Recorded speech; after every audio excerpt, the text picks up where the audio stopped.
I haven't titled this podcast, but NWJ is my Instagram, so we'll go with that. NWJ's Podcast. So we have Marcus Bailey, longtime client. We also have Kevin Hayes, longtime client. Well, we just talked about dating, so we might as well go into it. Uh-oh. Today, we're talking about monogamy. Dun, dun, dun. And everything about it. Did you need a drink on that one? That's. Would you like some more? I would take some more. You want to stick with the same? Yeah, he just that. You really just down that, and he said monogamy. Is that stressful for you? So I won't speak too much for Kevin, but I know he has his very unique perspective on it. Oh. As for someone who doesn't really do the monogamy thing that much, but now you are. First time in a long time. Mm-hmm. I know. It's kind of like one of those things where, I hate to say it like this, but like, if you don't see something, it's hard to emulate it. And it's like, I've never seen healthy relationships. I've never seen proper communication. I'm used to being talked at rather than being talked to. I've learned from all the toxic shit I've been through. I've learned from a girl stabbing me. I've learned from a girl with a knife. A few things, but I've learned from a girl hitting me with her car. I've learned from a crazy girl jumping out of her window and chasing me. I've learned from a girl trying to get pregnant while I was sleeping. I've learned from a lot. Yeah. I've learned from Yeah. I've learned from women I know sexually assaulted me. I've learned from women who just don't know what no means. I've learned. And the thing is, I feel like it's a learning process. And at certain points, you just get numb to it. And it really takes somebody, a good person, to not be numb. It takes someone who you can feel comfort with. And that's a hard thing. It's hard to feel vulnerable. Because people take advantage of vulnerability. Oh my God. Will Smith. People take advantage of vulnerability. People take advantage of opening up and use it against you later. So it's really difficult to find someone, but when you do, you can feel it. And honestly, it feels weird. I feel like this is just across the board, across the spectrum. People don't know what it's like for someone to actually care about them. Because like I'd say my current partner, she's sick right now. Mm-hmm. I got her a sinus humidifier. I got her all the drugs, made her teas, made her all this stuff. She's like, this is way too nice. She hasn't had that before. No. So it's kind of interesting on both sides. It's stuff we've both never had. Mm-hmm. It's just interesting though. And she's like, and I find it ironic because this is the other group that my family told me never to date growing up. Africans. Whoa. My family hated white people and hated Africans. That's a lot to unpack there. Yeah. I don't know where to start. I understand why they would say that though. Because that's a lot to unpack. But it's ironic because all I've ever been in, I've never been about white women, but my experience with Black American women haven't been good. I've dated Asian women, Spanish women, and African women. That's pretty much all I've been involved with. Now I think about it. It's so many things to unpack. I've like talked to or like dated, nothing official, but mostly African women. Like Nigerian women. Yeah. Yeah. Igbos, Yorubas, Isans, Deltas, Hosa, all the tribes. Not you just running down the lineage. And Ghanaian. Oh, right. Ghanaian, but like, I just realized that's most women I attract. And I realized when you start going into higher education, it's weird. There's like a disconnect in the people you start to attract. And I went to 2 colleges. I went to Bowie State first. I went to an HBCU to start off. Then I transferred and finished at UMBC. And just like the dynamic is different. At both schools, I attracted African women. It was like a different type. At Bowie, I attracted more of the Americanized African women who've been here for years. Mm-hmm. When I hit the UMBC, off the boat.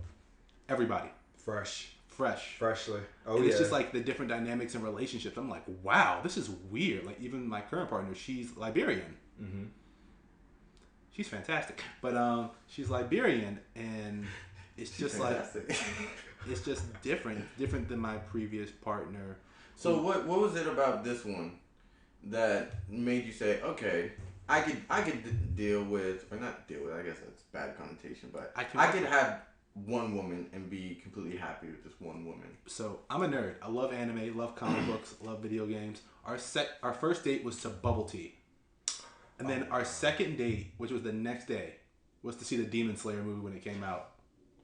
There's a movie? Yes. Yeah. The Mugen in Train. theaters? Yes. Yeah, it was in theaters. It's on Funimation if you have it. Yes, and also the second season of Demon Slayer has come out, and the first few episodes are the Mugen Train arc before they go into the entertainment district. Take a look. watched. Can we not talk about how it broke my heart? Wait. He hasn't seen it. Can we not go into Demon Slayer yet? It broke my heart. Because y'all gonna have a conversation outside of me. Because I've probably only seen like one episode. Can we not talk? Yeah. Because like they was really geeked with him, and I love that whole. I'll say big bro. You'll catch it when you watch that it. But fight. I love that part when they were geeked with him like that. Like, big bro. I'm like, oh, this is so great. It was so... I was like, I love seeing this because you don't see this often. Look at Nick. He's like, I'm asleep. I'm ready to wait till y'all done. I want to talk I'm fucking dead. I'm so sorry. Okay. So y'all have similar interests. We have similar interests. We're both workaholics. Mm-hmm. But the thing I appreciate is she makes an effort to spend time, she makes an effort to plan.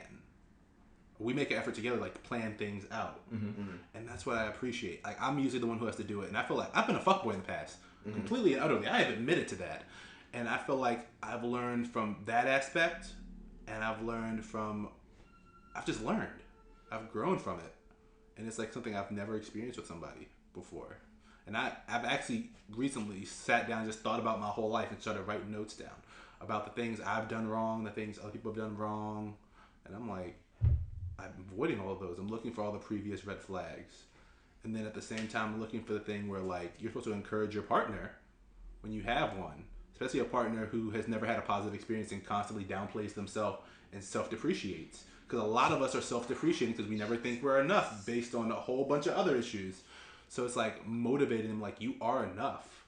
You're someone I actually want to be around. I actually want to be with. Mm-hmm. And ironically, I'm meeting her mom on Thanksgiving. Ooh. Oh, Jesus. You'll do great. You will. Godspeed to y'all. I do good with parents. I bet you do. That's why white girls come after me. What about fathers? This sounds terrible. Actually, hold up. Most parents will like me. Mm-hmm. Like, actually, yeah. If I'm thinking about the last 5, 6 fathers I've met. You met a lot of fathers. I have. African dads like me. African moms love me. You work in politics and you're educated. It's easy. You've done what most African families hold high in high regard, which is getting that education and making something of yourself. And working in politics is like almost the pinnacle of the pinnacle. Being a doctor, a lawyer, a politician to an African family. Engineer, don't forget that. Engineer as well too. Yeah, like your accounting as well. Top 5. True. And this is from having gone to school with African people, knowing the fields they've gone into.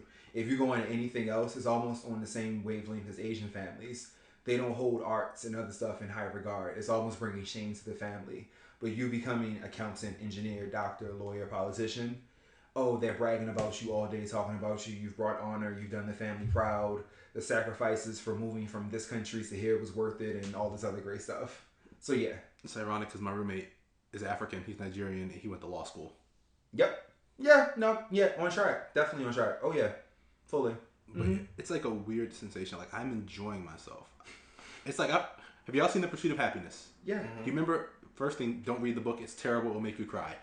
So it's so graphic. So many terrible things happen to that man. Oh yeah. So it was effective though. It was effective. So I break my life into chapters, and I feel like we all have a chapter in which we're lost and we're just doing everything and anyone to try to find something to fill a void that we have. And then there's a point called rebuilding, and there's a point just called living. Just like living for who you are, living in your truth, living in your peace, and living for your happiness. And you're there now. I feel like I'm in the stage of that, and I'm growing because I'm 27. I'm like, wow. Oh. We always gotta have one. So cute. I'm 27. Oh, so cute. I remember when I was there. I'm about to say, she's older than me. How old is she? She's 28, but my previous experience. Listen. But I usually go for older. Like, the oldest I've had was 47, but that's a whole different thing.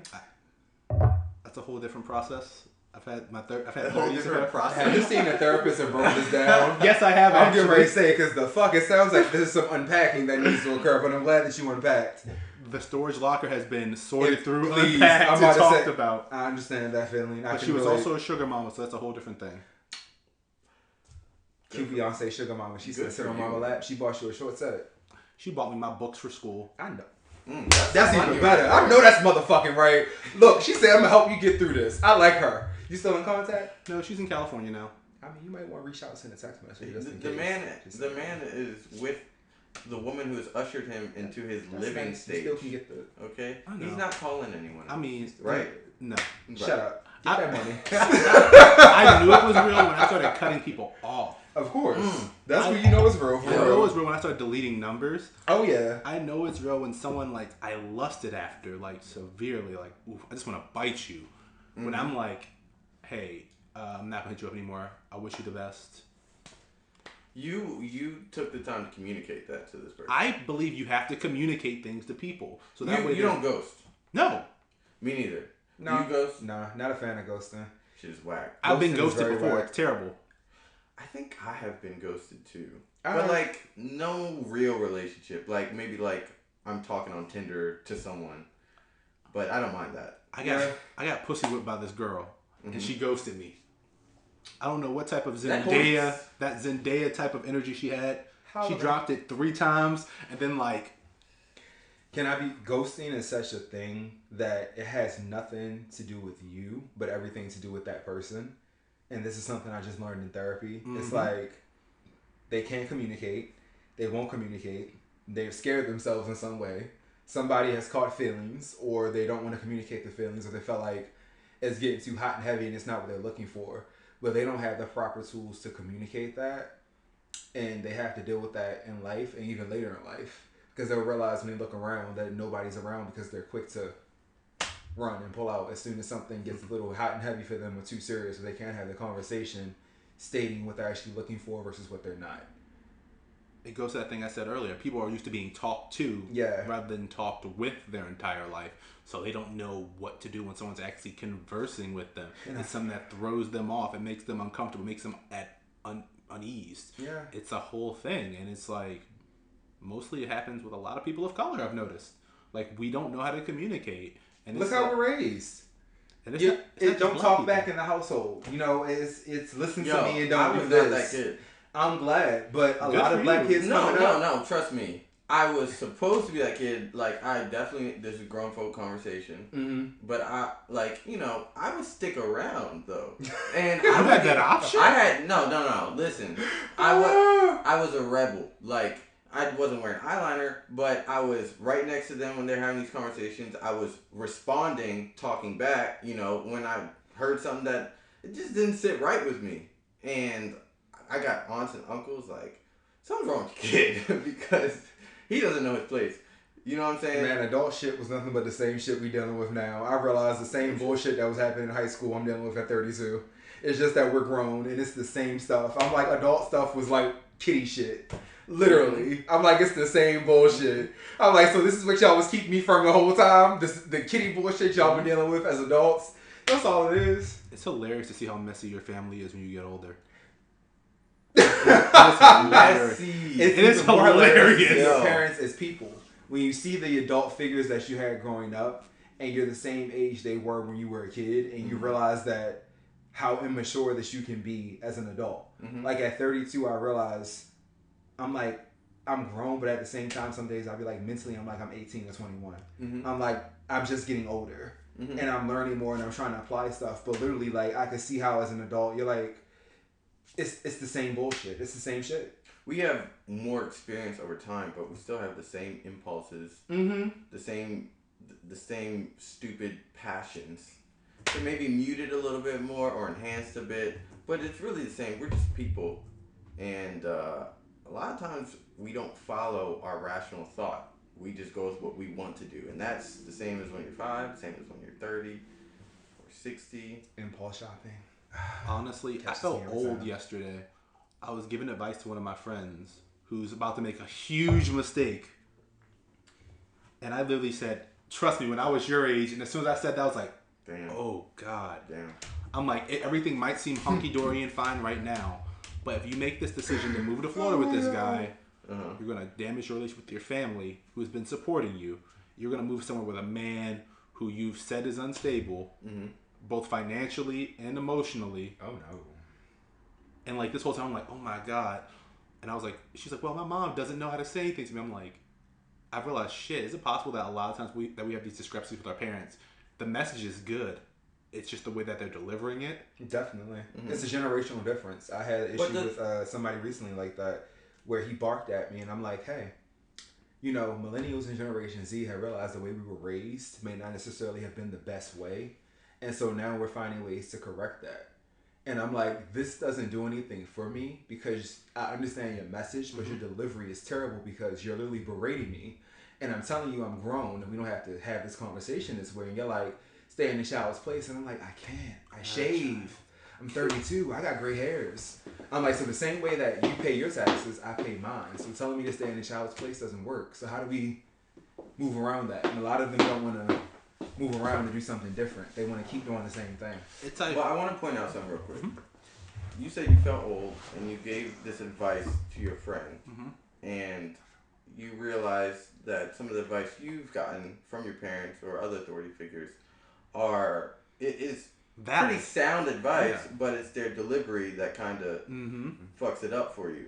But I noticed this a mistake in the way you give the advice to your friend that's the same way we have gotten advice, which is that you presented it concretely. Like you're about to make a mistake, as if you already know how it's going to end. But let me finish. Mm-hmm.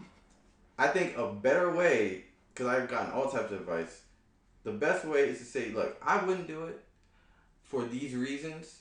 I don't think you should do it for these reasons, but I acknowledge that you're fully grown, you're an adult, and you're going to do what you want to do, and it may work out for you. You have to acknowledge that other avenue can possibly work out. You just don't think it will. And remind them, like, you know, even if it doesn't work out, I still support you and I'm still here for you. Because when they fuck up, you want them to be able to come back to you and still, you know, feel comfortable and not, I can't go back to this person because they told me and I didn't listen. And now they're trying to fix their problem by themselves. You know what I'm saying? So I did kind of like ask her, like, what's your plan? Mm-hmm. And she's like, oh, here's this overarching thing. Like, that's just like a surface level. Like, what is your plan? Like, this is, you say you want to do this with your life, but how far are you willing to protect what you want to do? If this man says, oh, I don't want you to work, I want you to stay home, are you willing to fight for the thing you want to do career-wise? Are you willing to, like, put forth the effort? Because this is someone you say you want to spend your life with, but you also have these aspirations. Like, these are the type of questions I ask her. Are you willing to, like, let's say what you do does not happen because he's messed it up somehow. What is your backup plan? What's your backup plan after that? And the thing that made me not want to talk to them afterwards is because this individual literally posted on Snapchat, this is why I don't tell people my problems. I hate people. Like 2 minutes after we finished our conversation. It sounds like she wanted a yes man instead of actually giving sound advice. And I've gotten in a place with that with people when they come to me with something. I always ask them, and I literally do this. I'm like, are you looking for just an ear, or are you looking for advice? And that makes the difference in my conversation. Because if you're looking for ear, I could keep going and doing about my day and listen to you and be like, you to death. And get off the phone and be like, you dumb as fuck. With all speed. And if you ask me for advice and it's like you want active feedback, I'm like, okay, cool, I'll listen. And when you like, so what do you think? Then I'll give it. You may want to get into a space in the future where you do that with people. Because I find at this point in my life, it saves me time, it saves me headaches, and it saves relationships. It also helps me to put people in certain spaces. Like, if you call me and you always got some shit going on, I'm like, I'm going to go ahead and drop you in the associate bin because you always got some shit going on and you never ask me how I'm doing. And that's it's always the worst. something. Yeah. And if you're a solid friend and I consider you family and you're like, Marcus, I need your advice because we've been here before, but it's different now. I'm like, okay, cool, what's up? She should have specified what she was looking for in that moment. If she just wanted to air the list, it sounds like she wanted to air because mama going to do what the fuck she want to do anyway. Yeah. And it sounds like she's following her emotions, and I hope that her head kicks in at one point. Godspeed to her. But yeah, people have to differentiate between what they want. And she should have been able to do that, especially with that whole Snapchat shit. Like, again, Godspeed to her and that man that's emotionally unstable and not financially as well. Who has a child. Oh, the plot thickens. How old is the kid? I don't know, but this man's 24 and living in his car because her mom kicked him out. So how old is she? 21. He's 24. Excuse me. Yeah. So now you see why I'm so adamant about this. I'm like, I see the You trend. know what? I see As the car 21, crash. But the thing is, you're not learning it. You're not 21 if you're learning from advice. Yeah. You're 21 because you're learning from your mistakes. experiences. Yep. You're gonna make those regardless. You know what I'm saying? So you have to let her do what she just do. know that. Just know that. You know what I'm gonna say to you, and it's something that it's not about being the bigger person. It's really about an act of kindness, and because you care about her. When she fall, hopefully she don't, but when she do, I know this is gonna happen. When she fall on her face, just be there. Don't even say I told you so, but just be there and just be an ear, and just listen and let her get it off. And if she wants that advice from you, she'll ask you for it. And when you give the advice, be like, you dumb bitch, I told you the first damn time. You like, I should have stayed where? Here.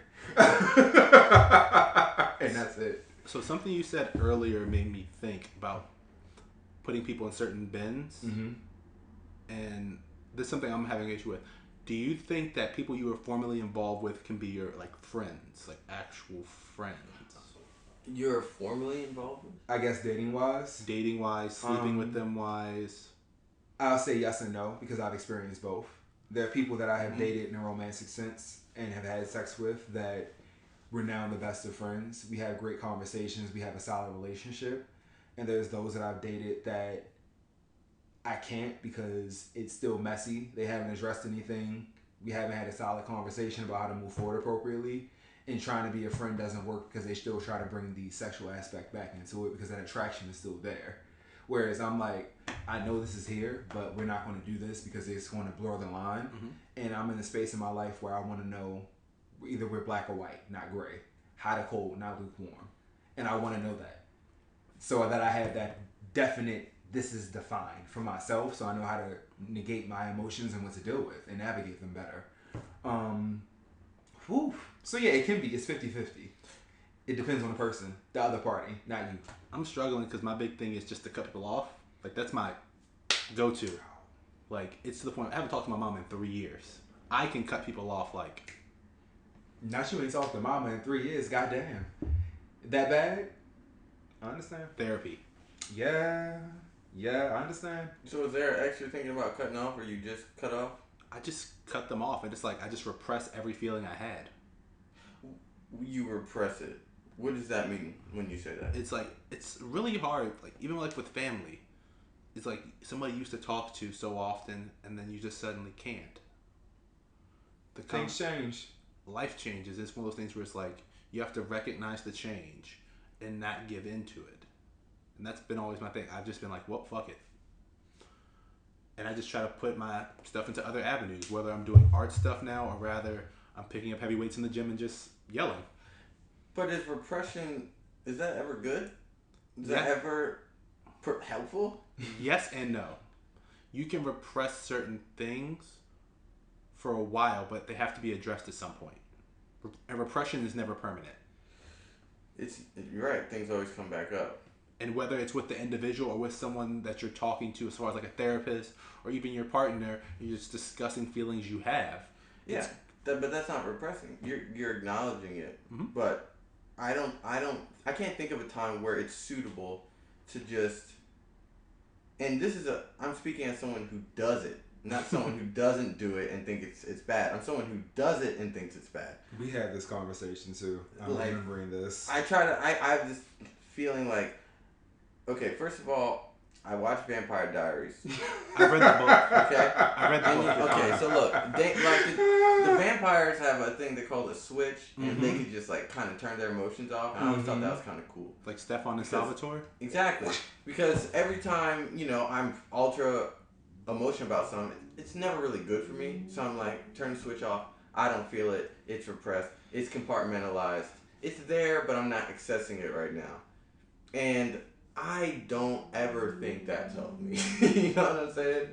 I like to, and alternatively, acknowledge, let's say you're talking about X, like, I still feel this way about them. They bring these feelings out of me. But, if you have a priority, say a new girlfriend or something you're trying to do and you don't want to think about them, just say, like, these things will pass through me. These thoughts and these feelings will, but I won't let them get in the way. And I may take a step, like say, I won't call them anymore. Or even if it's hard, I may block them. I may delete their number. I may do this, but know why? Because they make feelings come out of me. Like, I feel that. As opposed to just repressing it until later. So one of my exes taught me something very interesting. And she was also one of my former clients. She taught me about transmuting energy. Like, energy you have in you, whether it's negative, whether it's positive, transmuting is something useful. Mm-hmm. Like, some of the anger I felt about one of my exes who... Yeah, I would transmute it into different energy. Like, right now, my landlord and I are redoing the back of the house, like the parking pad. Mm-hmm. Go out there, hit it with a sledgehammer a couple times, so that way we can break it down before we repave it. Or put it into actual art. Or put it into cooking. Like I told Nick last night, I mastered fried chicken. I've leveled up as a black man. I feel like master is a strong word. You're probably proficient. No. That's what I was saying when I was downstairs. Like, I feel like you need a panel to say if you've mastered it. You gotta test this fried chicken out to see if it's working. Yeah. I need my Kango hat and my open-toed sandals. Kango. Oh. You had to jump to uncle status? Yep. You want to be an uncle? You want to be the old school uncle? You want to get a half a pint of Crown and a cigar while you at it? Anyone who does not know how to rewind a VCR has to call me Unc from now on. Anyone? I want to be called Unc. I'm dead. On so many levels. We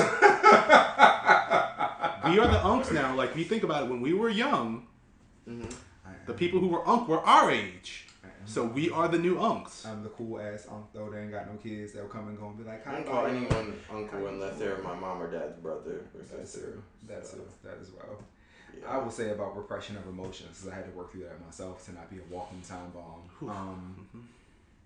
I've done therapy twice in my life. Once was in high school, and the second time was when I moved to Los Angeles in 2017. I started again, so I realized I needed it. But repressing emotions doesn't serve anybody, because a situation that has nothing to do with those emotions could trigger you, and you're essentially a walking time bomb. It's just a matter of time if you actually go off and the feelings that you're holding in come out. And it could come out on someone, it could come out on something, or a situation could get escalated that is not that serious because of how you are feeling and what you're holding on to. And I've heard to learn not even how to negate them, but to really process it. To write about it, to talk about it, to think about it, to feel it, and feel it so intently that you want to feel it because you know that you're going to move away from it. And that's what I do now. I process, I think, I'll feel, and once I'm done feeling, I be like, okay, Marcus, it's time to come out of these feelings, because you know what caused this. You thought about the what ifs, the shoulda, coulda, would is, what else you would handle differently, and it's time to forgive yourself or forgive that other party, and to grow, actively learn from it in that moment and move forward. And that's what you have to really start doing in order to be a healthier person, mentally and emotionally, especially for men, because I know that men will, like you just said, you'll hold it in, and you won't deal with it. We have to deal with it. Yeah. Just not for your emotional or your mental, but even for your physical health, because your emotions can affect your physical health. Yeah. For real. And people don't think about that. Cognitive dissonance is real. It's a big You feel thing. tired. You feel a little nauseous. Chest pains, you're aching, you're sore, and you're like, what's going on with me? Oh, I'm upset at somebody, but instead of me actually standing or talking to them and telling them I'm upset, I'm holding it and act like everything fine the whole time. I'm really harming myself. So it's a real thing. What I do is I talk to my clients. Like, I talk to, you know this. I overshare like a motherfucker, but it helps me. Like, I will air my whole shit out. As long as I'm talking it through with people, that I like, I'm cool. And you said you like to talk to people. Yeah. What's another thing you like to do? Write. I like to write. I have a journal. I have journals that I've kept since I was maybe 15. I will go back and even reread sometimes, just because I want to see how far you come.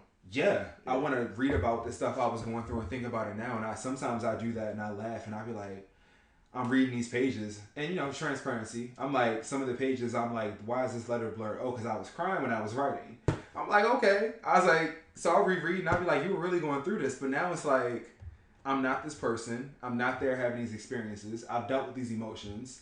I can name this emotion. I can process this feeling. Yeah. And I can do better than this. And now my writing reflects that. It reflects my process of going through, recognizing, identifying, having a conversation with myself, or being able to piggyback off of advice or even stuff that my therapist has given me to work with, the tools I still have. Mm-hmm. And I'm like, it's okay. I'm human. I'm supposed to deal with this way. And it's going to be better knowing that I have these steps in place. But it's things that we can do to be helpful. I even tell people, I exercise, I work out, but the gym is not my therapy. The gym will help me let go of some of those emotions, but sometimes I'll leave and be more upset than what I was when I came.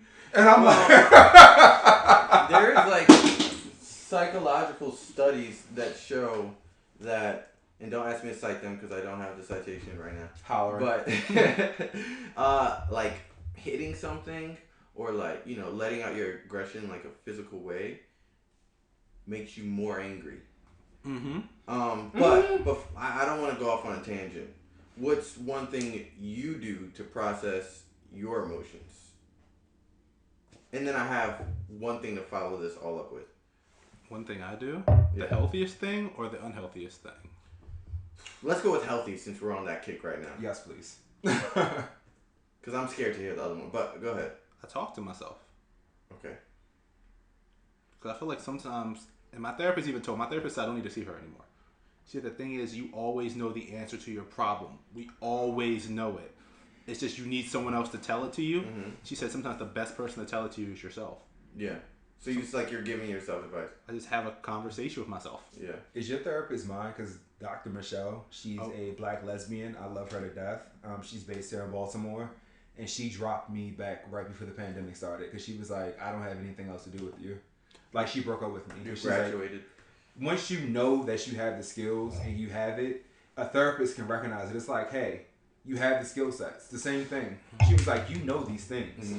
You talk it out. I have that, I forget what it's called, but I have the internal monologue where I hear myself in my head being like, same. Now you know good and damn well you shouldn't have done that shit. And now you want to hear me goofy and be upset. And the only person you can be upset with is yourself. Mm-hmm. So self, I'm going to let you have this moment. And I can see, it's like, I'll visualize like in a movie. It's all the me's at this round table, and I'm sitting there in the chair, the high chair, and they literally like, now nigga, you knew damn well you was wrong for that shit. Put yourself so you gonna suck it up, and you gonna deal with this because you set this off. Yeah. But if it's something else I'm dealing with that somebody else caused, it's like, okay, how do you want to approach this?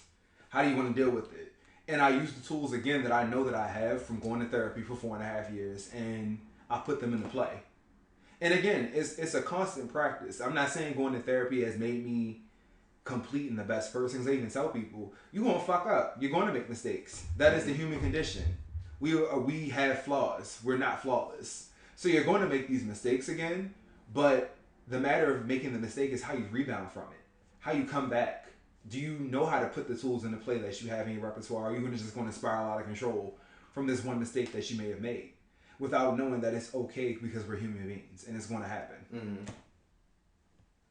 I call mine the Council of Kevin. And like when I have my little therapy session, it's different. It's like a bunch of me's at a table, and each one's a different part of my personality. I see that though in my head though. Yeah, I'll visualize that. I'm with that. Yeah, because usually it's me.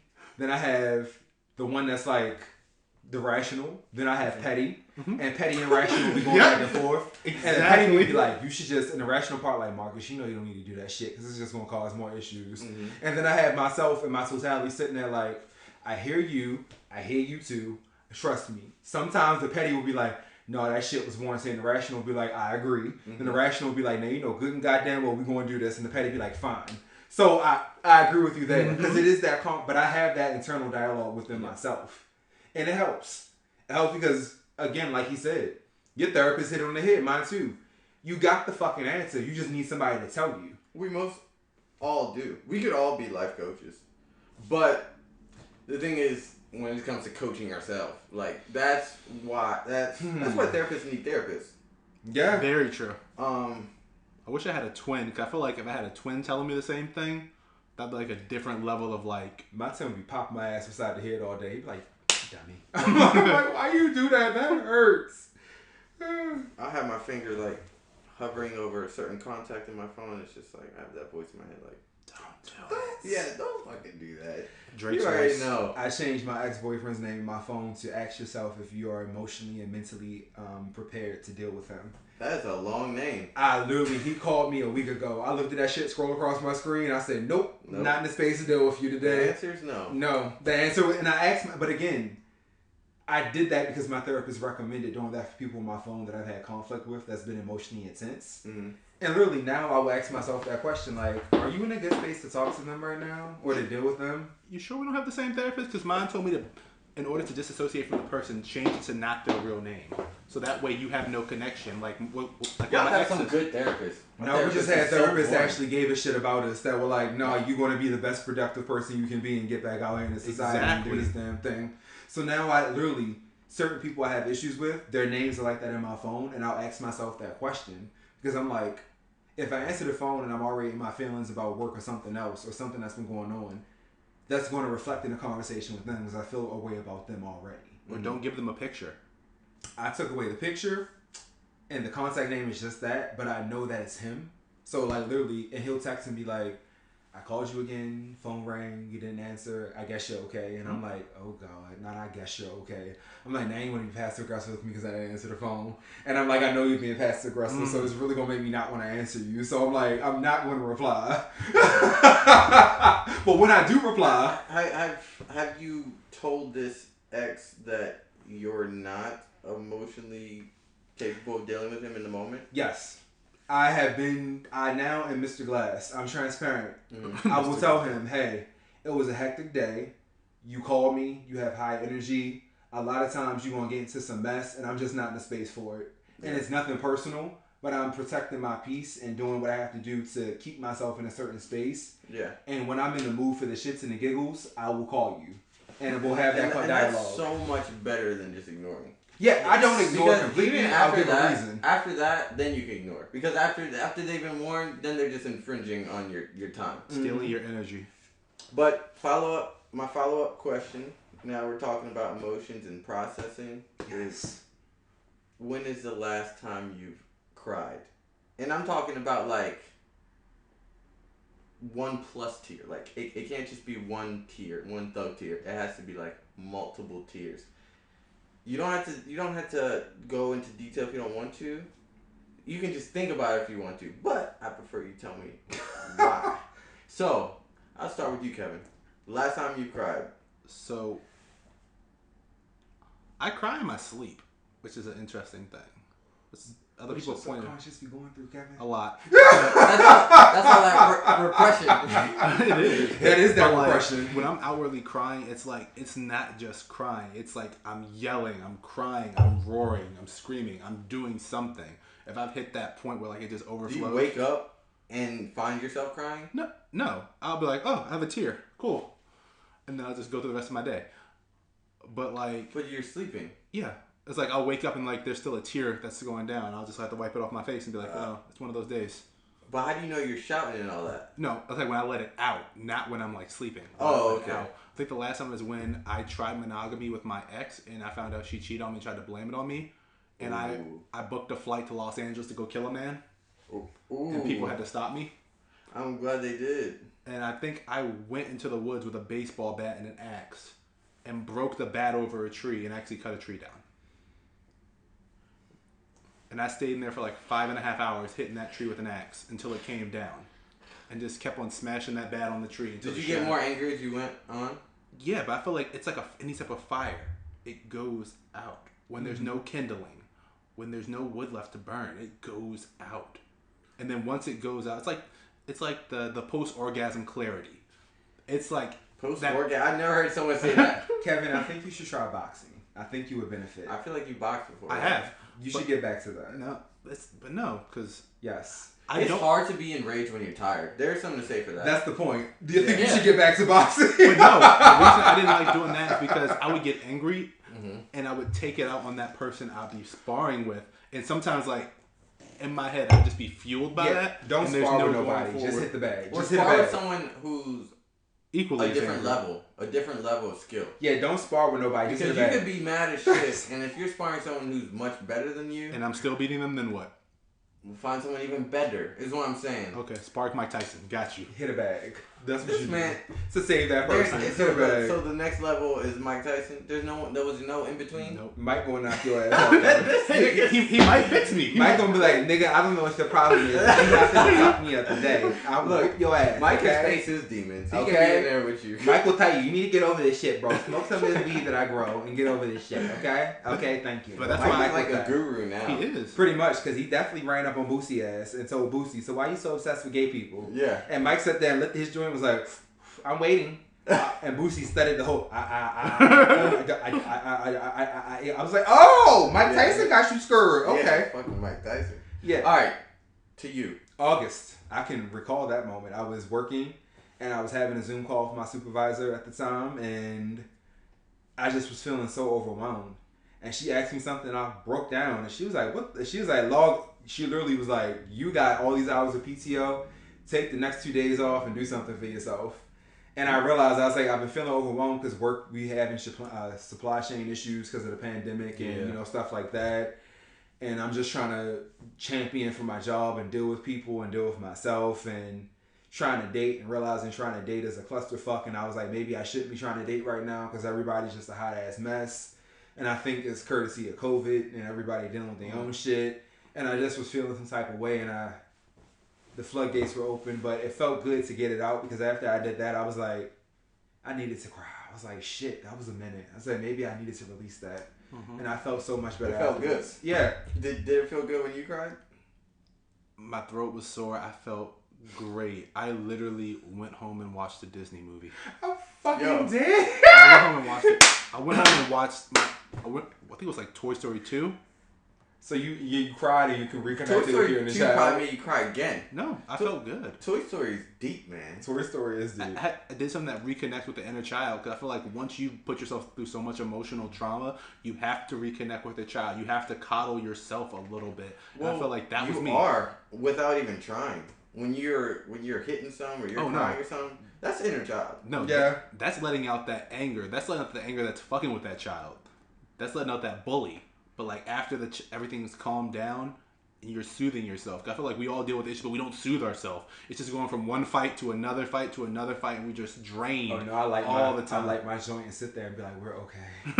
I'm like, it's okay, inner child. Where's the weed? I'm like, we're going to be all right. Let's get high and watch movies or play video games after this. I had to do that. Yeah, we'll side together. I'm like, it's all right. I'm like, I love you. I had to do that. I like to watch TV with some wine. That's how I chill out. I can see that. When Gray is not, running your life. Oh yeah. I get like an hour a week where I'm just like, I have nothing to do. And it's very difficult to actually relax. But once I get there, I'm like, yeah. Yeah. But anyways. I'm dead. Last time I cried was 3 days ago, 4 days ago, a week ago. No, guys. Recently. It was great because I've been wanting to cry for so long. Like, I haven't cried in so long.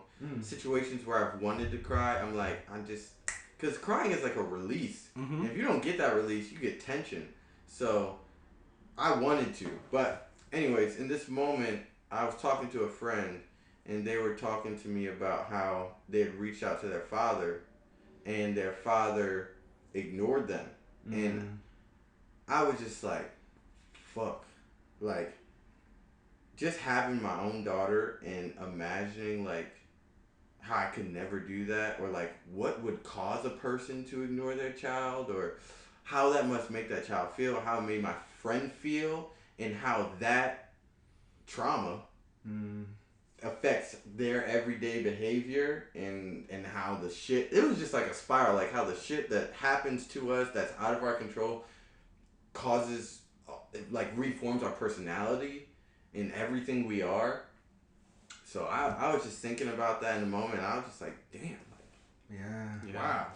I get that. That shit hit me. Daddy issues. I started seeing my daughter's face. I'm just like, yeah. Daddy issues for real. I find it in dating. I had to unpack that in therapy. It comes up when I date, or it used to come up when I date, because I would try to date men who are perceived as like strong figures, and I'm like, I see you as like this figure, and I'm like, I'm like, daddy issues. I'm like, oh wow, Marcus. But now that he passed in 2019, and dealing with him passing, I was able to unpack even more. Mm-hmm.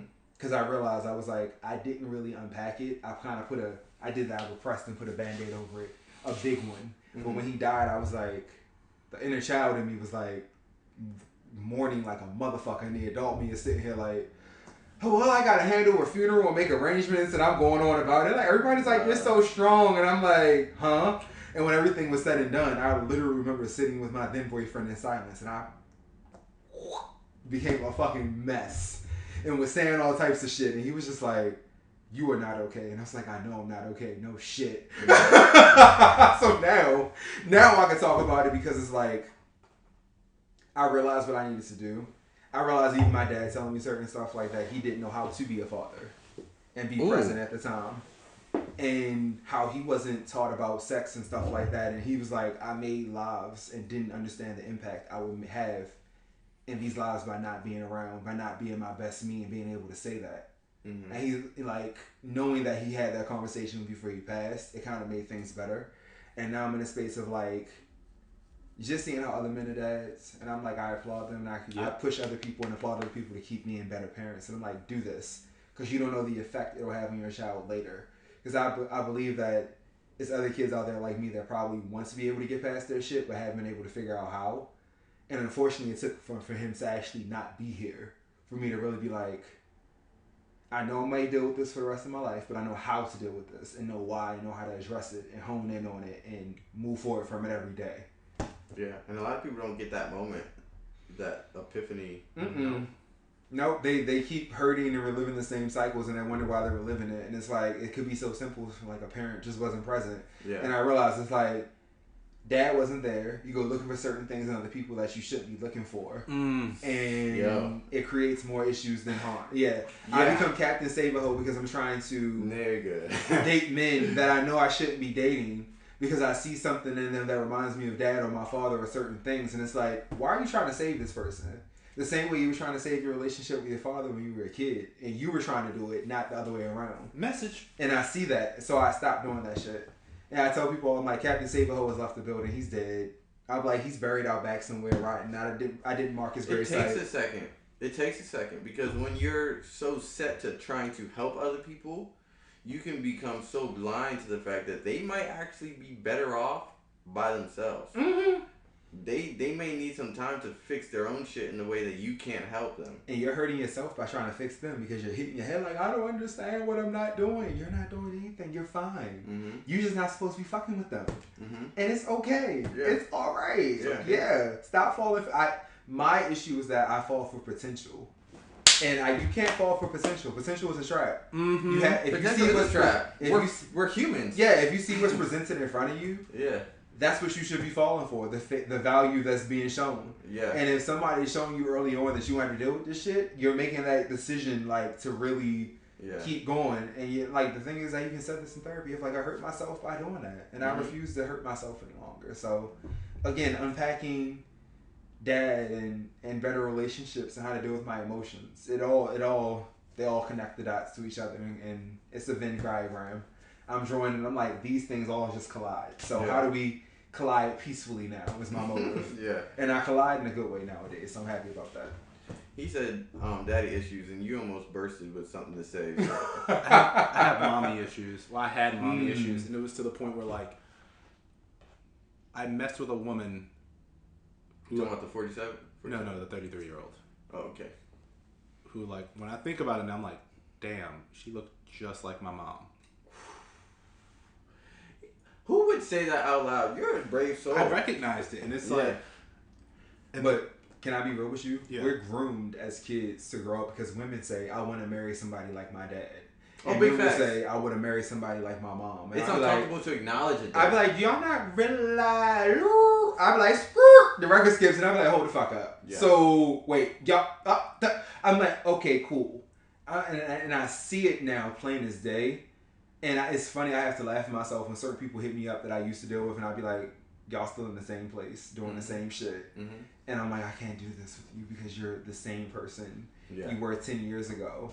And it reminds me of how my dad was, and I'd be like, nah, I'm good. Like, well, I was wrong. I'm like, nothing's wrong. You're just the same person. I realize my patterns, and I'm trying to put an end to it. Mommy issues. Yeah, I realized I dated a woman who kind of looked like my mom. A woman? Like one? That's my mom.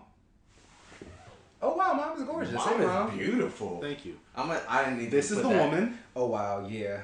Okay. And she was older than me. How old is she now? She's 35. Okay. So like,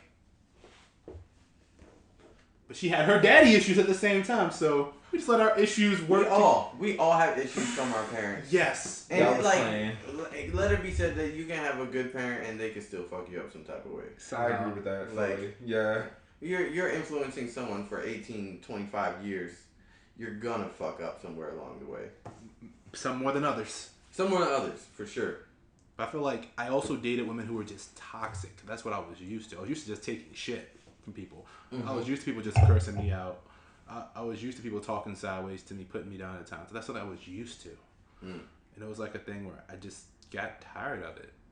So the thing I always will say, and people who know me, that's like, Kevin, you only date attractive women. If they're all mentally there, that's another question. I find attractive people got a lot of shit to deal with though. Because people think because you're attractive it's supposed to be easy, and I'd be like, it's not.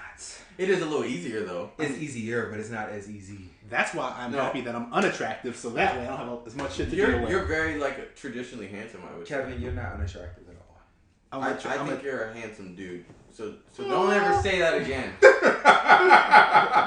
That was the Jack Daniels. by Plus, the way. you'll never really find me next to unattractive people.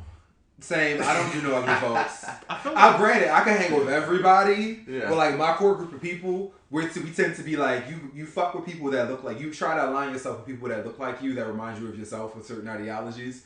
So subconsciously, you're always going to go for people that are more attractive if you find yourself to be attractive. I feel like I always shoot up when it comes to like women. Like I only mess with women who I find extremely attractive. Interesting fact, except for mommy issues, as she's now known, because my girlfriend and I were talking about that recently.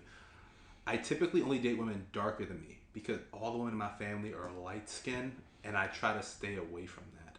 That's interesting. Like all the women in my family are I have like an opposite experience. like yeah, everyone's light skinned, so it's like even like my current partner, like night and day, ebony and ivory, her and I, which is terrible to say that out loud. Like her and I. Is she light? No, you're light We're skinned. like ebony and coffee. Dead at ebony and coffee. It's more accurate. Oh wow, yeah, definitely. She's pretty though. Thank you. I love her smile. She has a fantastic smile. It lights up everything. You look like you so Lilo and happy. Stitch. Oh, it's so cute. Look at him. Oh, y'all thinking is horrible. I love it. Yeah, even though she's like, if I smile too hard wearing flower shirts, I look Samoan. I was getting ready to say, you kind of do like you getting ready to hit me with some Hawaiian descent type of something going on. Yeah, I will say that. And someone I could take pictures like this with. It's Halloween. I was getting ready to say like, oh, Jesus. Okay, all right. There we go. Yes. I hope she treats you well. Y'all should send that to the parents and be like, what the? I'm about to say, That's terrifying. let's see how her, it wasn't plugged in.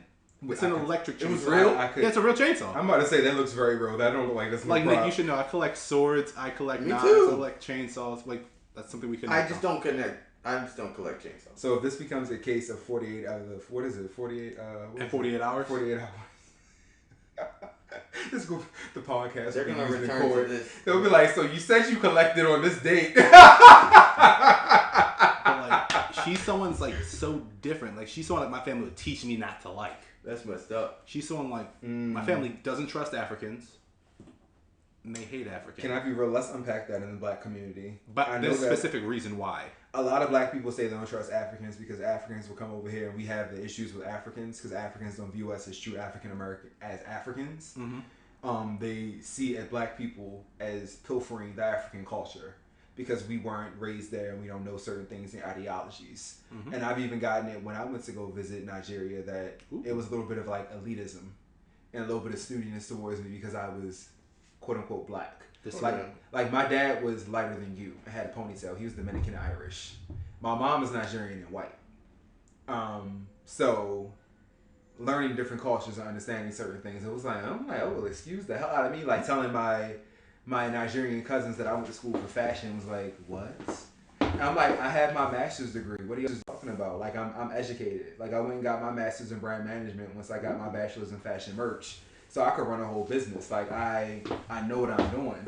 So when I flexed that, it was like, oh, you have business acumen. It was like, yeah, but I got judged, I guess, for doing something, like I said earlier, creative. So I get it. I mean, hell, if you go on Twitter, you can see the dysphoria wars that happen between Africans and black people on a daily basis for certain cultural differences and certain things. So that's what we were talking about literally a few days ago. And I realized every circle I've been in has either been LGBTQ plus people or African people. Like those are the only circles I've been able to connect with my entire life. The people that probably get ostracized or the off beaten paths. Yeah, and differences. I can accept anyone no matter what you do. As long as you don't fuck with kids, the handicapped, or old people. I can accept you. Same. I don't care what you do in the bed because it does not affect me. I love you either way. And I'll fight for you to do whatever you want to do with your life. Facts. Message. But that's how it's supposed to be. That's why I cut hair by myself. I appreciate you for that because I can't do traditional barbershops anymore. I feel uncomfortable. Because the last time I spoke up in a traditional barbershop, I was getting ready to fight a barber in that bitch when I was in LA. Yeah. And she was ignorant. She was a lesbian herself saying shit. And I was like, hold up. Excuse my language. I literally said to her, I said, you a whole dyke. You trying to emulate masculinity and being a man. Not saying that women can't. I said, but you're going the extra mile. And you want to sit here and make fun of gay men that are your clientele. I said, y'all got the audacity to join into her when the gay men that come in here pay their price for these haircuts because the straight men don't. And she's like, you got a problem? I'm like, bitch, I will beat your ass on Melrose Boulevard and not have a fucking problem because the Baltimore in me was so strong that day. I was like, you do not know where the fuck I'm from. I was talking like this, so you know it was real. It's a hand gesture. When you talk with every word and syllable with your hand, you know you ain't. I was like, you do not know me. But I've had to experience that, so I'm glad you cut by yourself. Don't be fighting girls, alright? I mean, honestly, she unless was ready to knock and buck with me. I wasn't trying to take it there with her. Don't fight girls unless they can beat you up. Hold up. It's feminism. Everyone's equal. I do. Let me speak on that. Everyone's equal. Because I agree with you. Because this could be a real little clip. I can put this on Instagram. This is my idea on that whole thing about hitting girls, right? Shoot.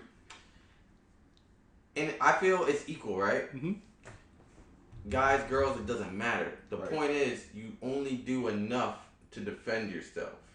Now, if it's a girl who, say you're about 140 pounds soaking wet, and there's a girl who's fucking with you who's about 150 and trained in MMA, and who may actually pose a threat to you. You know what I'm saying? Tori and Megan? The point is, in that case, you might actually have to throw a punch. If I was Megan, I would have fucked that little nigga up. He would have got kicked. I would have been kicking his ass down the street. You goddamn. This man pulled out a gun. Allegedly. Allegedly. But the point I'm saying is you just do enough. And it's Believe the same women. thing. I'm done. Believe women. Believe women. We can talk about that. We can unpack that later.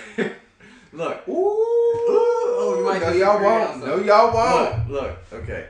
Anyways, same with a dude. If a dude is posing a threat to you, you do as much as you have to do. But I think it takes... It kind of makes you kind of a bitch if you do too much. Like, if someone fucks with you and they've clearly lost and you keep pounding, that's the point where where you've lost control of yourself. Mm-hmm. You've lost that power for yourself. So same thing with a girl. If she's bigger than you, she might fuck with Megan, Tori. You might have to do something, but just leave it at that. Don't let anger take over, even if it's with a dude. 2 questions really quick. Mm-hmm. If it's more than one person, let's say it's 5. Oh my. Do you think it's 5 people? I've been jumped by 5 people. And I learned one thing. If you beat someone beyond recognition, the other people will back off. If they see you going to the fact like, oh, he's not moving, he's still going. We don't want that to be us. Like setting an example. Is that okay?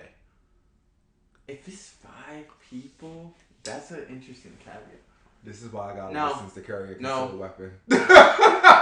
I'm letting off a warning shot. If it's people watching, I'm going to do my best to finish him with ease. That should convey the message.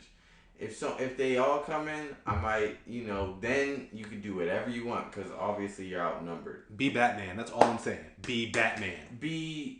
Don't be Robert Pattinson Batman. No. Did you see that trailer? Yes. No. Be like him. He knocked him out and got right back up. And you saw how fast they backed off. Mm-hmm. They did Be see Batman. in him. I'm gonna just spray a little mason. But okay, all right. You know what? Why Why are the rest standing back? Hmm? You're not being jumped if only one's fighting you. Well, they were about to jump him, but they saw how bad they got the first. scared off. They realized they didn't have a chance. And then my second question. So let's say, hypothetically, your girl or your boy's getting jumped by multiple women. Mm-hmm. What are you gonna do? Why are we laughing? It's What so are you gonna do? Because this has actually happened before. I'm laughing from a memory that came up in high school. What are you gonna do? I was on a football team. I went to city. I was on varsity for all 4 years. And Okay, flex. Mm-hmm. I remember the people from Mervo. Mervo always used to come up city and start shit in the student parking lot for no reason. Mm-hmm. Literally. It was these girls that came up one day. And they had jumped this boy that I was on the team with. I don't know what the beef was, but his little sister went to Mervo.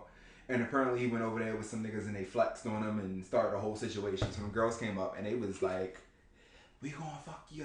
So they had started by beating up his car and shit. Like they busted his window. Oh, hell no. What? So I remember literally we just got out of school. The buses were in the parking lot because the bus drivers had got out. 2 of them off the MCA because they used to line up. You know, used to line up at the school to pick you up. I don't know. Okay, well they used to line up and come get you. Like they would come to the school directly, so you didn't have to wait on the bus stop. And they were trying to stop the girls. They didn't want to stop. It was like maybe 8 girls. And this guy was like my height and my weight. I was a big kid in high school. You know, we were all, I don't know what our generation was on. We was all big as hell. Hormones. Must be. He let the girls get in a couple hits. He was like, just leave my car alone. Like, just leave my car alone. The girl that his sister had an issue with wasn't even present. So it's like, y'all took this upon yourself because y'all just wanted to come in and start ruckus.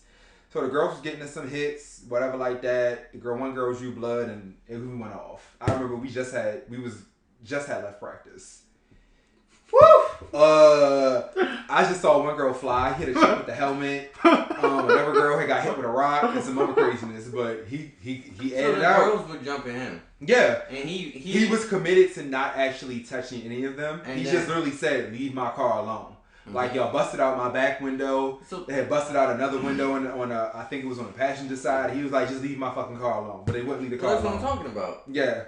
You gotta do what you gotta do. Yeah. In that moment, he's not wrong for that. He did what he needed to do. And because people were witnesses to it, saying that they had antagonized and started the whole thing, his issue I had was that they tried to flip the script and be like, he attacked us and we were minding our business. And they kept asking, so how the windows in his car get broken? And ain't nobody want to say nothing. And we all was like... But he just said believe all women, right? They had rocks. Yep. But I was like, they had rocks. Now, shit like that, I know that shit like that has happened. But when I say believe women, when it comes to women being victims of... general rules. I say believe women in cases of being victims of domestic violence in situations of assault and or sexual abuse. I would say believe women. Well, what about believing men who have also been victims of sexual abuse? I would say the same thing as well. Believe men as well too. So But definitely, it go both ways. But if it's a heterosexual relationship and it's a woman and man present, how you just gonna assume that the woman? So homegirl who was that's trying, a little awkward. So ain't it? homegirl who was trying to get pregnant. So should they believe me, the victim, or should they believe her, the perpetrator? I believe it. If you said that believe you woke the up, victim, but it's about who's the victim. Yeah. And if your general rule is go with the woman, now in this case my general rule ain't go with the women because we know that women can do foul shit these days. Jada. I say believe women. If a woman says that I passed out at a party, I woke up and this man was on top of me, and they try to gaslight her and make it seem like it didn't happen, that's a different situation. Hold up. I gotta put something to that. I have an issue with that. That happened to me my freshman year of college. Mm-hmm. My friend and I, he went to University of Maryland. Mm-hmm. He was also Nigerian, 6'5", like on the football team, gay as hell. I knew, and a few other people knew. We saw one of his classmates, a white girl, passed out on the table at a party. Skirt was up to here, no draws. He knew her roommate, so we took her to her dorm. Like, walked in, gave our little IDs at the front. They signed us in. Gave her to her roommate. Didn't even walk into the room. And left. Homegirl was like, they did stuff to me. Camera said otherwise. Oh, Lord. Front desk sign, white girl. Front desk sign and said otherwise. They believed her without even looking at the cameras. Without even hearing the fact that other people were like, no, they were with us. The fact that she said, oh, it was 6 hours. Even though it showed that we had left the building within 7 minutes of walking in.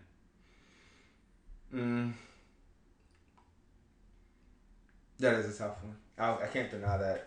it's nuances to certain all situations. I would say. And that's the point. Yeah. There's nuances, so that's why you can't create a general rule. Because it could be harmful. But when somebody has a track record of being a foul person and doing foul shit, like Tory Lanez, you said Tory and Megan, Tory already had a track record of being foul towards women and doing certain things and to perpetuate situations and to keep pushing people's buttons and keep pushing. So that was well documented. Mm-hmm. You've had like rappers like Dream Doll. She may not be mainstream, but people know her in the indie shit. Who made a whole diss record about this motherfucker and how his hairline wasn't here and. She was like, you was a pity fuck and all types of stuff and aired his ass out because she was like, listen, I left you alone. You couldn't keep your name out your mouth, so here we are. So, like, I understand that aspect of it. Our mics are dead. Oh, no. Hopefully this one is catching. Hopefully. Yeah, y'all's died like 5 minutes ago. Hollering! Anyway. Whatever. So, like, shit like that, it's like if you have a track record of doing certain things and people can point it out, it's like the Travis situation. You have a track record of holding these concerts and these shows and people getting injured and hurt and getting arrested for inciting mobs and shit like that. If you have a track record of already being a shitty person towards women and you a guy and you do something, it's like, I'm going to believe the woman because, bro, we already got a record of you doing shit throughout these last couple of years to women in the industry and they've spoken about it. If, you come up and you decide to say as a man and you have no track record that this woman tries to extort me and we had casual sex and she's trying to blackmail me, I'd be like, okay, like, what's going on? Like, why are you trying to blackmail her? Girl, what you doing? But do you think bad things that can happen to people who are formerly shitty? Because one thing we can say is people do grow. There are people who have done terrible things, who have grown from it, who have learned from it, and learned to be better people. Not always, but it happens. So what happens in an instance where someone who previously had a shitty track record, who actively worked on themselves, did the shadow work, did everything to better themselves, has someone making an allegation against them? I will answer this by giving a small anecdote. I have a former high school classmate. He remained nameless. He went to jail for a couple of years. He was engaging with a 14-year-old. And I think it was through one of these apps. The boy lied about his age. We were on a football team together. Mm-hmm. I saw him like a year ago, I think. He was with a woman. And I was like, oh, okay. Whatever. He used to tease me about being gay. And I'm like, bro, I don't even know if I like women or men. Whatever. I couldn't decide at that time. So it was ironic that I'm like, you getting arrested for being a pedophile. I was like, oh, God. I said, karma came around like, whoosh, gotcha, bitch. He got ostracized. Everybody, our whole class talked about it. We knew about it. High school reunion came up in 2017. It was like, oh, shit. I didn't go, but he went and people were like, what is going on? Mm-hmm. He got a second chance. I guess he's working as a paralegal to be a lawyer. Mm-hmm. Yeah, so like, he got a second chance. But I think as a guy, it's probably easier as a man to get a second chance than as a woman. Potentially. I don't know. So do you think it or do you not think it? Or do you not have a thought on it? It's 50-50. So you don't have a thought on it? I have a thought, but it's like, it could be wrong. I don't know. Again, he always has, his family has always been aligned with white folks and white adjacent. Oh. And so I feel like it's been easier for him because he has those connections and his mom has those connections because she works at the state. And she works in law. So it's like, it could have been easier for her to negate and navigate some things to help him out. I have problems staying still for long. That's a piece. We know. So it's like, I don't. Ooh, I have the perfect topic for when he comes back. I'm hollering. Dave Chappelle's thing. Oh, God. Did you watch it? I did watch it. I wish Dave Chappelle would just leave people's, I would just leave trans people's, body parts alone. That's it. Part of me doesn't see anything wrong with what he said. And I watched it with my girlfriend, who I also found, interesting fact, I realized I date queer women. Ain't nothing wrong with that. I feel like that's like a thing. I was talking to my mentor who's a queer man, and I'm like, yeah, she's queer, she has colorful hair. I'm like, didn't you do this in the past, like in 2018? Straight people, this is the thing about being queer. Straight people can be queer. People think that queer is gay, and queer does not equate to gay. Queer means that you can have a quirk or something about you, or you could be eccentric in a manner, or you may not subscribe to the typical hierarchy of your, sexuality, quote unquote. Like, you don't have to be a gay person to be queer. I think she's bi. Even still, she could be straight and queer. I know straight men that own hair salons that are queer as hell. And you would think they were gay, but no, it's just like, I like making women beautiful, and they're womenized just like shit. So, it works. you know, I know both hands. Ooh, so this is another thing. I had a conversation, like sexuality versus romanticism. So I've learned that there's a difference between the two because my minor was human sexuality and gender equity. So I learned a lot about it, especially since I was the only cisgendered heterosexual male in the entire minor. I learned like there's something called hetero-romantic, homo-romantic, and things like that. And then I learned that you can have a separate romantic versus sexuality. Like a person can be hetero-romantic but be bisexual. Like they could be romantically attracted to just like to a different gender, but be sexually attracted to both genders. Or there are people I found like this is someone told me this was an anomaly, that you can be hetero-romantic but homosexual. Like there are some women who are romantically attracted to men based off society standards and what's been taught to them, what's been ingrained into them, but they're attracted to women. Oh yeah, I say it all the time that gay men need to get away from being heteronormative because we will subscribe ourselves to certain things like that one man has to be the man and one man is taking on the gender construct of a woman because of what we've been taught growing up, because it's from a heterosexual viewpoint and not from a homosexual viewpoint. So yeah, we deal with heteronormative shit all the time over here. I'd be like, oh, we're going to go out. Who's going to pick up the bill? Like, we're both men. Why can't we just split the shit? Like, I'm like, I didn't know I was signing up to be a man and a woman. I'm like, we're gay. Why are we trying to deal with heterosexual lifestyle in a gay relationship? Our ideas of romance are based off of heterosexual patriarchy norms, right? Which is why I'm learning. So actively. The idea of splitting a check is inherently, or perceived as inherently unromantic. I've been like, so that's why it's like, which one of us is gonna? It's got to be one of us. Yeah. To keep it more romantic. Yeah. The moment we cut it down the middle, it kind of cuts down on the romance. Yeah. I feel like the same thing. Like I feel like if you're ever on a date and the girl's like, "Oh, let's split the bill," it's like, "Damn, you're not interested." Nah. Well, I mean, I in the wouldn't beginning, say that. Not as interested as. I wouldn't even say that. It's more like for me, if I want to know if we have this mutual thing and it's like we've been wanting to go out and not one person asks each other out and it's not one-sided, then for me it's like, well, we both wanted to do this, so like I don't have no issue. But if you've been pursuing me, you ask me out, and I'm like, okay, cool. If you want to be chivalrous and, you know, have chivalry and do all that great shit and be a knight in shining armor, all right, you can go ahead and pay the bill. I'll sit there and be like, thanks for inviting me out. I had a great time. Yeah. I guess the next time, you know, if it's on me, whatever, I can, you know, pick that up. That's easy. But if we've discussed that, cool. If not, and you pursued me and it's like, well, motherfucker, I'm only here because you wanted me to come out. I'm not kicking out no money in my pocket. That's a different story. At least that's how I view it. I think, like, as a, you know, I guess what about that thing? As a cisgendered heterosexual male, and one who's like, okay, successful, like I have some money, I always pay. Same. Always pay. I can't help it. It's like, it's a default. And I'm not even talking about when I'm, like, if I'm in a group of people, I really hate the awkwardness of when the bill comes. Who's going to pay this? Who's going to pay this? Would you eat? I hate that. I always just go behind and pay it. And it's a detriment to myself sometimes, because sometimes it's a lot of money, and I like, honestly, I shouldn't be paying that much. It's not in my budget, right? But I hate that. But the point is, when it comes to just me and a woman, I always default to pay, but I have no problem if they want to pay. If they say I got this, I'm like, oh, I have a problem with it. Okay, but I'm not gonna be like, no, you're the woman, I'm the man. I want to show you that I like you. Let me pay. I'm going to be like, are you sure?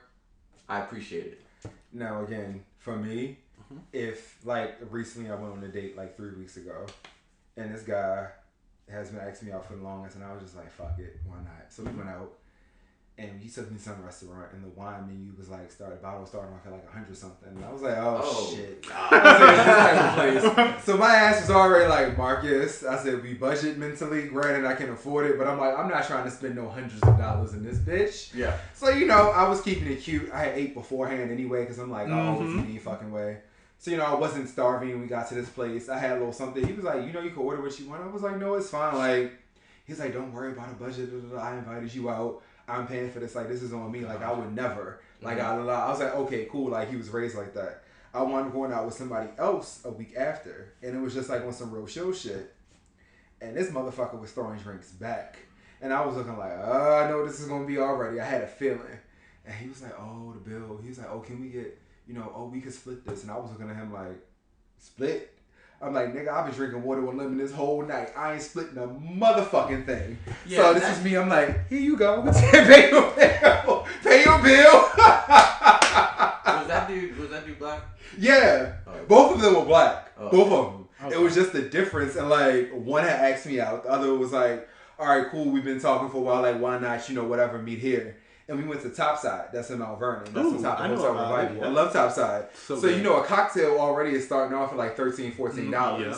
So you'd have had 6 of these motherfuckers. And I'm looking at you like, yeah. I'm sipping water the whole night. Like, nah, bro. Out of like, just courtesy, them knowing that they took 80% of the bill. Yeah. That they should just say, okay, I'll pay for it. But when he tried that split it, and the waitress had looked at me because my eyes was like, and she had giggled a little bit, and he had went to the bathroom and she came back. She was like, did he really ask you to split it? And she's like, you didn't even have anything to drink. I was like, I had a chicken dinner. So I was like, of course I'm going to pay for my food, but I'm like, you asking me to split this so you could? Oh, you wanted to come out and get drunk and thought, oh yeah, we just going to split this together. I'm like, I had water the whole night. I'm not paying for you because you wanted to be drunk. Like, no, sir, this don't work like this. Like, are you crazy? Nope. That's just inconsiderate. Pretty much. If I would, in that position, I'd be like, okay, we can split it. But I keep a mental note that like. To never go out again. Yeah, like, we're not doing this. He said something to me and was like, I was shocked that you didn't want to. He was like, it's not like you don't work and have a bad paying job. And I'm like, so I'm supposed to pay for. I said, so wait, I'm supposed to pay for you being drunk when I didn't have a drink. Yeah. How would it look when I would like, oh yeah, you can pay for my food and you didn't eat anything? Yeah. Yeah. I see that. Yeah. I'm like, that doesn't add up to me. I said, plus it's not even. He was like, he said it. We both men. And I'm like, yeah, we both men, but at the same time, what's yours is yours. What's mine is mine. Like, I could see if I was indulging on the same level as you, I probably wouldn't have gave a shit. I'm like, you know what? You right. Let's just do this because it's easier. But like, you didn't indulge. I didn't indulge. I literally drank water with lemon the whole night and had chicken, and just sat there and looked at you throwing these drinks back and barely could hold a conversation because you was getting to the point of like, I think I need to slow down. I'm gonna go pee real quick. I'm like, no shit. Like, I met you here. You didn't even come and like be like, oh, did you want me to pick you up? Did you want to meet? It's like I met you at this venue. Yeah. I was sitting there waiting for you when you arrived 30 minutes late on top of it. Oh. You stayed? So I was talking to the waitress because I knew her. Okay. So like I was engrossed in conversation with her. So it was like by the time I realized that he was running late, I was just like, oh, he's not here yet. But I've been so engrossed with you and eating my food, it was like whatever. So when he finally showed up, I was like, yeah, like I already had broke you off. I stayed late because I had shit to do the next day, but I was like, yo, it's cool, but whatever. But like that, I was like, it solidified. Like, and he was like, I'm shocked that you would be so cheap. I'm like, I'm cheap? No, I'm not cheap. I'm just not a sucker. Like, you're not going to get me because you want to drink. That's so crazy. But I feel like women try to do that when it comes to men a lot. Oh, yeah. That I cannot speak on. Let's speak on it. Okay. In my experience, I haven't experienced it. Not the woman that I've dated, but I cut men all day. So I hear this all the time. Mm-hmm. I hear about dudes who are just like the girl agrees to go on a date with them, and after that they're ghosted, and it was literally just for the meal. Free lunch. And I also cut women a lot, and I know a lot of women. My best friends are women, and I know they do this. Like, just go for the food. Just go for the free meal. I mean, when I was at FIC and I was a hungry college student, I can't lie. I was, going on dates for food. Shoot, older women cook. I mean, my homegirl was she did inspire me. My homegirl, she's gonna remain nameless, but she was like, just pimp these men. Like, you look good. Like, go on a date, just get this food. Yeah. But these men would be like, yeah, so what you doing after this? And I'm like, oh, I'm gonna go back to my dorm. Oh, words, you going back to your dorm? So can I sign in? And I'm like, oh shit. I'm like, yeah, nah. I was like, yeah, bro, nah. Like, I'm gonna go here real quick. We gonna go to, I'll just stay out with you. We just gonna keep hanging out. And I'm like, motherfucker, you ain't finna get me tonight. I'm like, yeah, we went to Dallas BBQs and I had me a Texas-sized margarita and some sticky wings. I'm good. Like, yeah, you tripped. Yeah, you. I'm hungry as shit. Listen, so I'm hungry now too. We should have ordered some pizza or something. I'm hollering. But yeah, Dallas BBQ sound good, right? Look, I'll catch a bus up to New York real quick this week and go get me some sticky wings and a Texas-sized margarita, okay? Mm-hmm. You just gotta find a date to pay for it. Not at all. I'm good. Look, we at the point in life now, I'm good on self-date. That was trick on me. That was a pass. I will trick on me real good. I just started doing that, like going out to places by myself to eat. What? Take yourself on dates. Love yourself. So beforehand, like, before I started dating my girlfriend, it was like, I used to like know girls who would want to go out with me, but I didn't want to go out with them. But I'm like, that's a new restaurant. You did it too? No. I would pay. But like, I would make them go with me. So basically be like, this is a nice restaurant. Some of the best experiences I have had have been by myself, going places by myself. That's my weakness. Enjoying my own company. And I find sometimes my silence can be a gift and a curse because I won't want to deal with anybody else. I'm like, I just deal with me. It's fine. I'm like, I'm cool. I'll be honest. I used to go to movies by myself all the time, and that's really the only time I'm okay with being by myself. I really don't like to be alone. Same, because I can movie hop in peace. So and movie hop. You can't do that no more. You can't do that no more. You used to be able to do that. Shit, it depends on where you go at. What time now of day? Everywhere you have to buy your seat. Yeah. True, it depends on what time of day though. Back in the day, like it was expected that you were going to see 2 movies. I used to see 3 in a day. I was spending my whole Saturday in the movie theater. That's a 6-7 hour day. And I would bring my backpack with me and be stuffed with food the whole time. Beautiful. Chicken in the back. And the thing was, the workers at the movie theater knew what was. It was like, nigga, we just saw you 2 hours ago. You ain't leave yet. Yeah. I'm like, oh yeah, I'm gonna go. The whole time, I'm like, I done seen 3 movies a day for the price of 1. Thank you very much. It's been a great Saturday, New York. That's their fault. Y'all didn't set your shit up properly, so. Again, that was early 2000s too, before they did the whole assigned seat situation. So like, living in New York, it was like going to a movie was like, this ticket is $13, and I'm like, I just paid $13 for a movie ticket and popcorn, everything else expensive. I'm gonna stay in this bitch all day because it's 5 floors in here. Y'all ain't gonna catch me any goddamn way. Yeah. I remember the last time the first real time I actually ate by myself. It's when I was in London. Where were you? I was in London. Oh, okay. You traveled alone. I traveled. There's something to be said. There's something to be said about that because a lot of people can't do that. To see my friend who was already over there, but like one day I just went to Camden, caught the train by myself, just went to this random part of London, and just ate.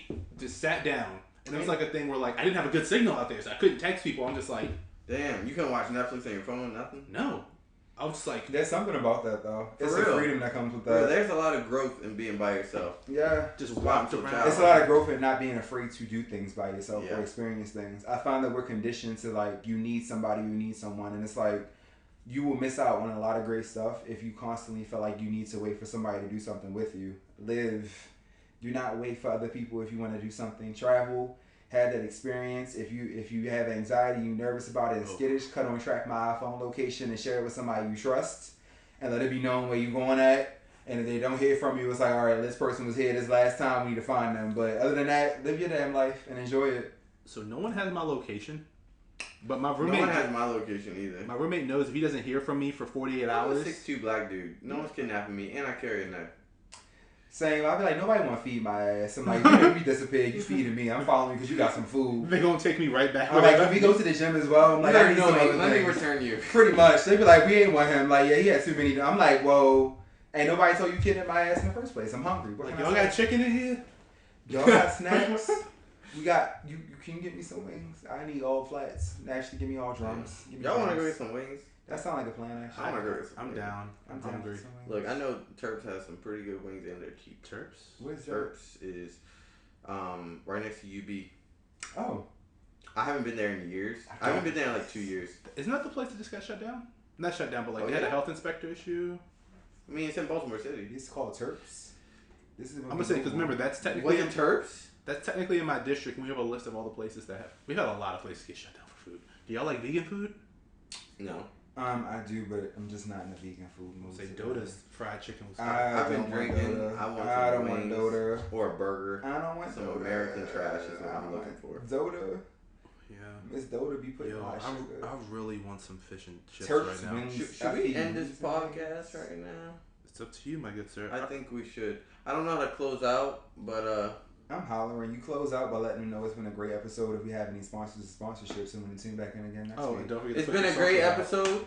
Put your socials out there. Hey, I'm closing out, man. I'm closing out. It's been a great episode with my friend Kevin Hayes. my friend Marcus Bailey. Woo-hoo. We are currently not sponsored for this is my first episode. So, yes. Like and subscribe. Woo-hoo. Or not. I really If don't you want to care. follow me, it's Call Me Bailey on Instagram. Go ahead and, search and follow. I post a lot of funny shit in my stories on a daily basis, so you will laugh. You can follow me. It's Kevmonger. And I really don't post. I post once a name. year on my birthday, Kevin, when is your birthday? September 13th. Oh, you fucking Virgo. Yeah. Typical. Of course, to celebrate yourself, you'll post. If I didn't run a little business, I would not have social media. Same. I believe at this point, social media no longer serves. Alright, that's a the new purpose it used to conversation. back in the day. Next time. Yeah, Bye. it no longer serves the same point. I remember when I got on Twitter, I was able to network off of Twitter back in the day. I just like Twitter just to see stupid shit. That's the best thing about Twitter. But I've had to edit my Twitter because of my boss. That was a 2-hour-long episode. It was. That was nice. It We was can nice work meeting that you. out. My Likewise. audio. Went out halfway. No, but I did have that as backup. Smart. Wait, was it And turned that's still on? recording. It is? Yep. Okay, cool. Because I've been Check terrible. it. That one wasn't on the whole time. Dude.